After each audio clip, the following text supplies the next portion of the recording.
Good morning, good afternoon, good evening, however you're watching, wherever you're watching, however you listen, wherever you listen. It's the Bet Online USC UCLA crossover today. After a big successful week in Indianapolis, we got our man with us talking Big Ten Media Day. Our special guest, you guys see him once a year. We got him across enemy territory today. It's our man, Will, the Thrill Decker. Will, how are you doing? Man, I'm doing good. A lot of headlines coming out of Indy. UCLA had, an interesting media day, I think we can put it, but it's going to be fun to break it down and talk about the good things we saw there as well from UCLA. And I hate to say it, SC was looking real sharp at media day. They said a lot of things that I think they're going to back up this year. And we got 2/3 of the tripod here. That's normal. Other half of the bearded bandit. Our man Ryan Dyrud. Ryan back in Pasadena. One day or 2 days in Indy. 2 nights, basically, like 36 hours. Straight back into Pasadena. How are you doing today, Ryan? Excellent. Yeah, just literally got home like 20 minutes ago. Happy with you. You're not home. You're somewhere nice. Where are you? I'm in, I can't say it because it's on the radio, but the Great Ron Burgundy line, Wales. Okay. Yeah. Known as San Diego. Love it. Beautiful. Beautiful. Yeah, doing the family thing. The oldest one went to Comic-Con with the in-laws. Tomorrow we're going to go to SeaWorld. And I think we're trying to pencil in the safari park for Saturday. So we'll see. So didn't get to travel this year, so this is our little mini getaway vacation. But other than that, enjoying it. Love it. It's a great little vacay. Love it. But happy to be on with you three. And yeah, Will and I had a blast out in Indy. It was perfect. We're meeting all these Big Ten. We were hanging out with like a bunch of Ohio State guys last night and met people from Penn State and all over. And it's perfect because it's like Will's the UCLA guy, I was the USC guy. And they're like, oh, LA guy is great. So yeah, it was fun. Excited to get into it. That's excellent. So we had a big media day. We're gonna try to split this as best as we can for you guys for the Mightier 1090. We got the UCLA and the USC show today. First thing I want to kick off, if you guys don't know, UCLA is the other school in LA, just in case nobody got that message. We want to pass that up. No, but it's interesting. So it's the first media day that we have in the Big Ten for both USC and UCLA. There's a big conference realignment that happened, and all that news happened. Now it's finally here. We'll finally talk about it like I told Will before. The talk is over. Season starts next week. Deshaun Foster went up. What did you get? Will, I'll kick it off with you since you are the humble guest. What did you get from Deshaun Foster's press conference other than they're the other school in LA? Man, so it was the press conference heard around the world. We could not escape it. It was, albeit very, very awkward being in there. Ryan can attest to this. I was the first person that got the question right after that whole thing transpired. So I had to break the tension. And the mic didn't work at the beginning, so they had to switch mics. It was a whole ordeal. But, rarely are press conferences, you can't win or lose on the field with a press conference. You know what I mean? Right. So from where I'm at with it, was it awkward? Hell yeah, it was. It was a tough situation.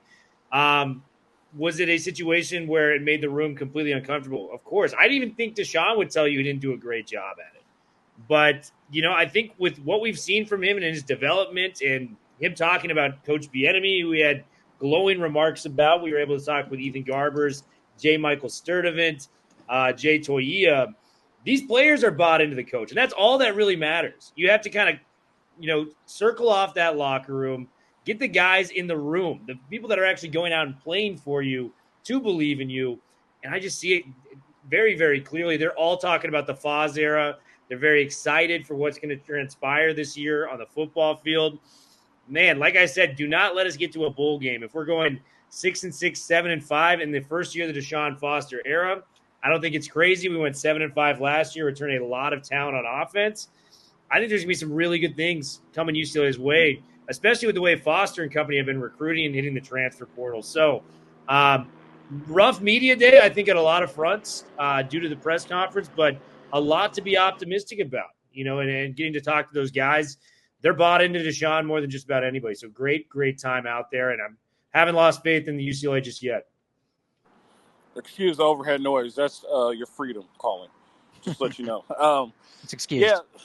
Yeah. So the thing about yesterday was a very weird sports day, as you can say. You got a bunch of things. You have the Deshaun Foster thing. You have the Canadian national soccer team thing.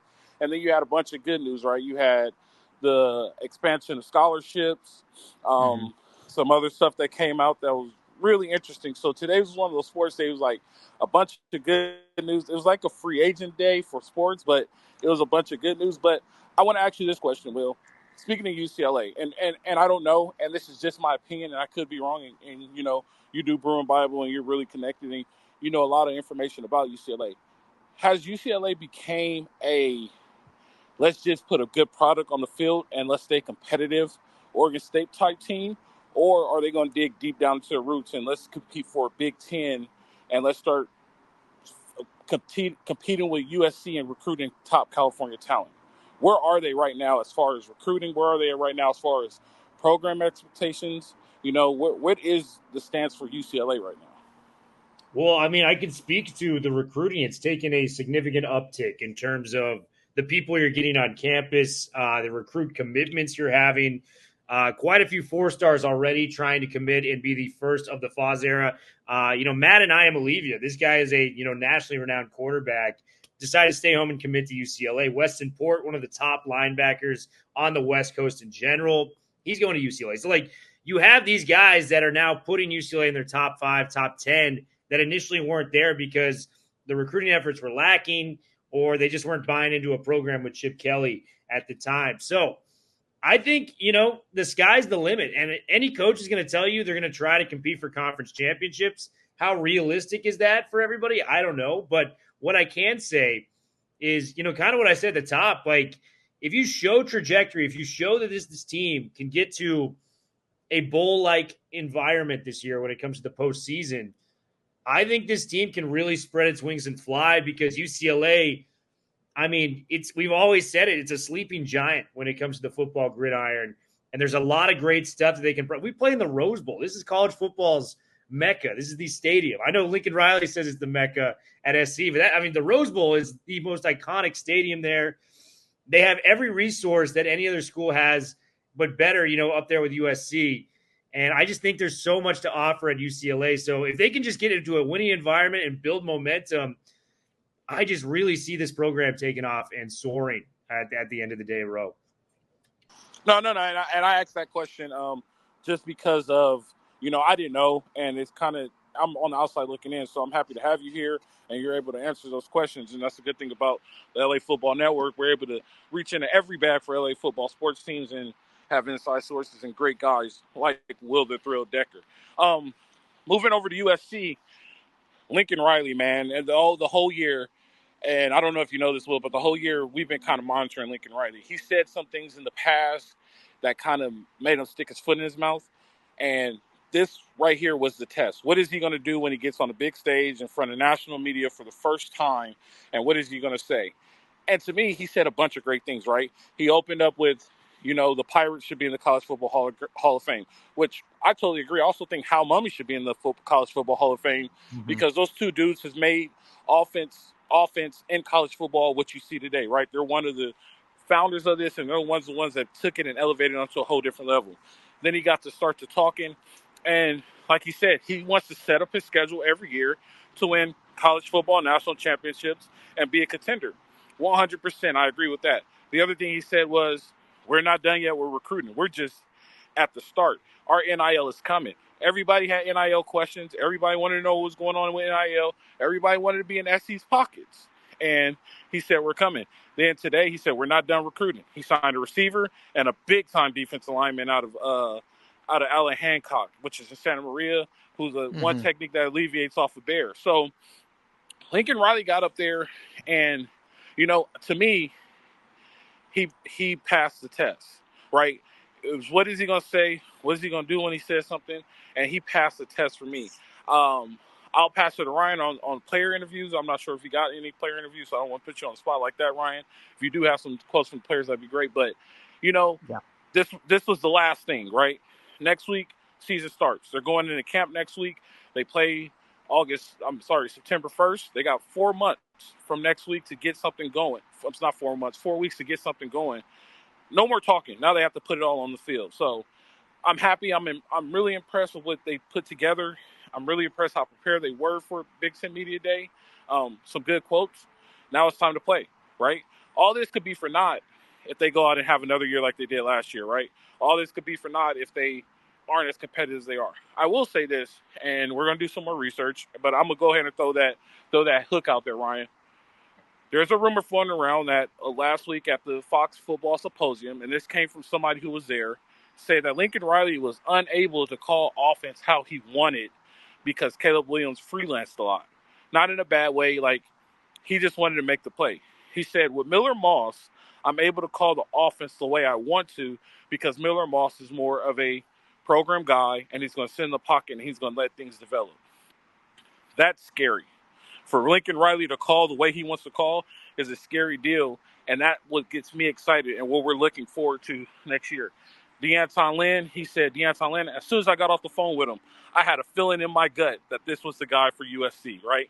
So there's a bunch of things that's getting us excited, but are we going to open the Christmas gift, and are they 99-cent store toys, or are we going to open this Christmas gift, and it's everything we wanted on our Christmas list? So those are the questions that are out.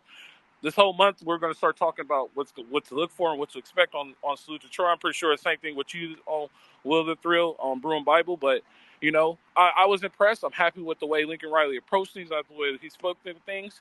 And like I said, it's time to keep moving forward. Ryan, what you got as far as players' interviews?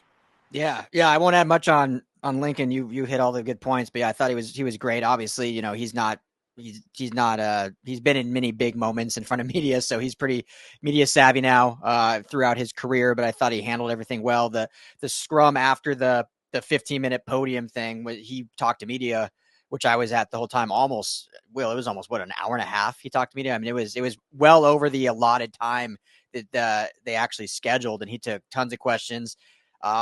Just so, I mean, this isn't a shot at anyone, but we've talked about it before, Al, how like USC is obviously not just a name brand, but a brand that the rest of the country likes to kind of poke at. And that was very clear at this because his scrum was far and away the largest scrum the entire time throughout. You even had James Franklin going at the exact same time almost, and still most of the main media members were over at the Lincoln Riley press conference. So thought he handled himself well. A lot of good questions. Again, what does that mean? Just the same with Deshaun Foster. It's questions. So we got to see it on the field. Those don't win you football games, but he handled it well. Player-wise, got to talk to Jonah Monheim, Kamari Ramsey, and Miller Moss. You know, I thought Kamari was great. He's also seems real polished for what a young kid he is. Obviously, huge addition in the transfer portal to kind of lead that back end.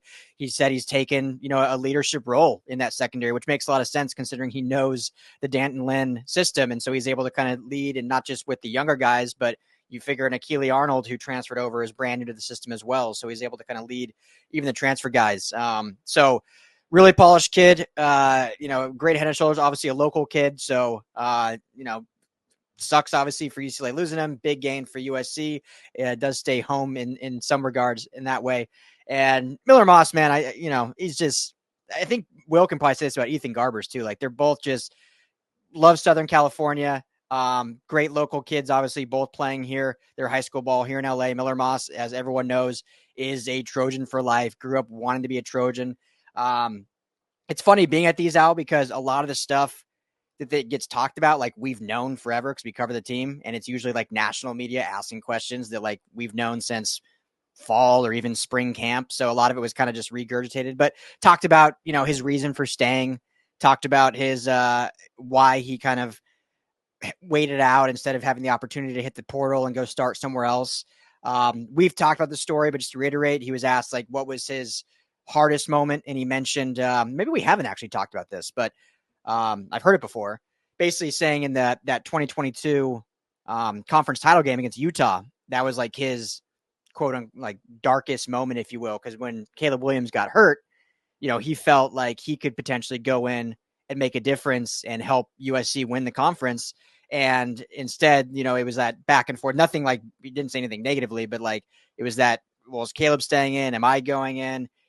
Do you have faith that I can lead this team? And so that was kind of his moment of maybe the one questioning his decision. And then he said him and Lincoln talked after the game for a long, long time. And kind of Lincoln reiterated, like, no, I have faith in you. Like, you need to wait this out. There's some things you need to improve on. But at the time, it was, with Caleb, even with his injury, he's still the Heisman winner, and he still gave us the best chance. So, but I thought that was very real and raw of him, and to kind of share that with all the national media. So, so Miller Moss was great. And then last thing I'll say, that I think is not getting talked about on like the national pundit shows, not just talking about Paul Feinbaum, but surprisingly, and Will, I don't know if you noticed this too, but a lot of the chatter within the Big Ten circles was there's actually like a lot of people that think USC is going to be pretty damn good this year. Like like Jake Butt said, they're going to be competing for the conference championship, but that was a lot of the opposing beats were like, oh yeah, we're a little nervous for SC. Actually, like they got a defensive staff, they'd be good.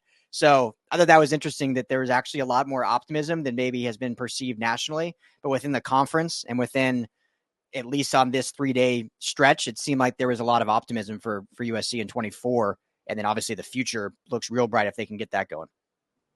Well, what do you got for player interviews? How do those go for UCLA?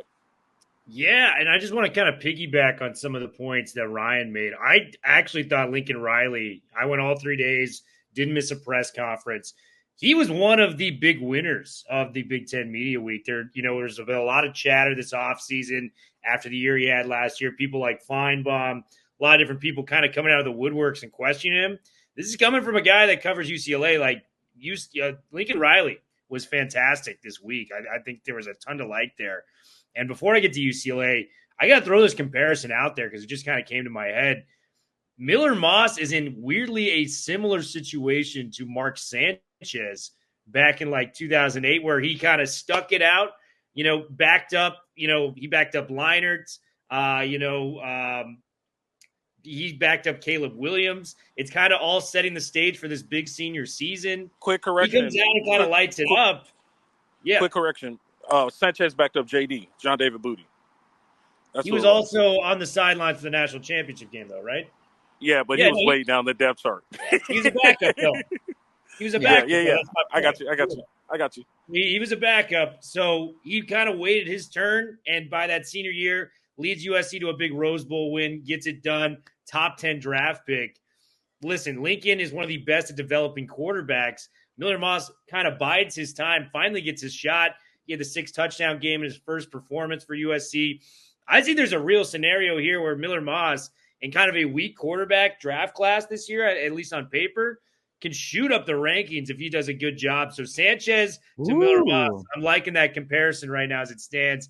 But the UCLA players were great, man. I think the big takeaway I had was Garbers and Sturdivant, I think, is going to be a problem for opposing defenses. Sturdivant, who on paper was a top 5 wide receiver, trying to go to the draft last year. This is not my words. This is Dane Brugler, the draft expert from The Athletic. Didn't live up to that hype. He only had 2 really good games, but I think that was due to the endless quarterback carousel that there was there. Now he's got Garbers coming back, who was, frankly good. He won the rivalry game, won the LA Bowl for the first time that UCLA's won a bowl game in close to, 7-8 years. So you get that kind of establishment back, and you combine that with the fact that J. Michael Sturdivant and him linked up for 4 passes for 142 yards and a touchdown in the bowl game. I think that's going to translate. All the quotes they had together were very fun. And, Garbers had this nice little quip. He goes, I'm going to get J. Mike the ball. He's going to be ready for it a lot this year. So that's what I'm looking forward to. Jay Toia is telling me that the defensive line's looking great. He's liking the new defensive coordinator that's stepping in there. So there's a lot to learn on both sides of, the players. And Ryan and I kind of covering USC and UCLA, but it was a very, very fun week and learning about these guys and, where the future of the program is headed to. Before we wrap this thing up, I'm going to let you guys end it on this one. We're end it with a little bit of fun. You guys went to the famous St. Elmo's in Indianapolis. A lot of secrets, a lot of trade deals, a lot of things happened there throughout the combine and for NFL media days and for Big Ten media days, probably even Big Ten championship. St. Elmo's, what do you recommend people go and get if they were to visit St. Elmo's in Indianapolis? Well, I got to share a story there from, this was just last night. It feels like forever ago. I knew it. So obviously the famous dish, I mean, it's a steakhouse, so the steaks are all great, but the famous dish is the shrimp cocktail. So if people haven't heard that, you know it when you go in. It's all over the menu. The waiter tells you. So we each got our own shrimp cocktail. It comes with 4 shrimp. It's a very spicy cocktail sauce. And Will, in classic Will fashion, was like not paying attention or zoning off. And the server's like, all right, be careful though on your first bite. Like, this is spicy. Be careful. And we're like, all right, cool, sounds good. And he walks away. Will takes the top shrimp, which is absolutely covered in the entire sauce, and puts the entire thing in his mouth. And I'm like, I'm freezing up. You know, when you're trying to like tell someone to stop, but the words aren't coming out. I was like, no, like, don't do it. You handled it like a boss, somehow got it down. I don't know how you did it, Will, because I was eating them piece by piece and still like clearing my senses. So I'm just impressed you made it through it and still ate the entire dish. Yeah, man. ADD is a problem to all, man. That's all I got to say to that. It was tough kind of zoning in on that. But, I mean, if those walls can talk, Ro, that was an iconic place. We ran into Jed Fish there. We ran into the NBC Sports crew with the whole Indiana team. Kurt Signetti, the new head coach of Indiana, was sitting a table away from us. Matt Castle hanging out. Matt Castle was there. I mean, it was just a lot of cool vibes coming in to St. Elmo's. When you have high expectations for a place and it exceeds that, that's how you know it's a special place, and that's exactly what St. Elmo's was, man. So, Ro, you got to get out there. If you're out there next year, Ryan, I would be happy to take you to St. Elmo's and have ourselves a blast, bro. I'm definitely going next year. I already said everything. I'm Super Bowl, Big Ten Media Day. I'm going next year, and all the kids will be old enough. We could definitely make this happen. But that'll wrap up our time. Will, I appreciate you. All those on the Mitre 1090, thank you guys for listening. Hey, it's the Bet Online UCLA USC crossover show. It's always good to have Will the Thrill. If you guys don't know who Will the Thrill is, he's on Brew and Bible. You guys go check him out. I know it's kind of hard to listen to over there, all the Trojan fans, but it is what it is. We got a lot of Oklahoma fans too, so I don't think they'll go over there either. They care more about Lincoln Riley and his failure, so that works too. But I appreciate you, Will, for joining. Ryan, it's always been a great one. Thank you guys for watching. You guys know how it goes. Live free, fight on.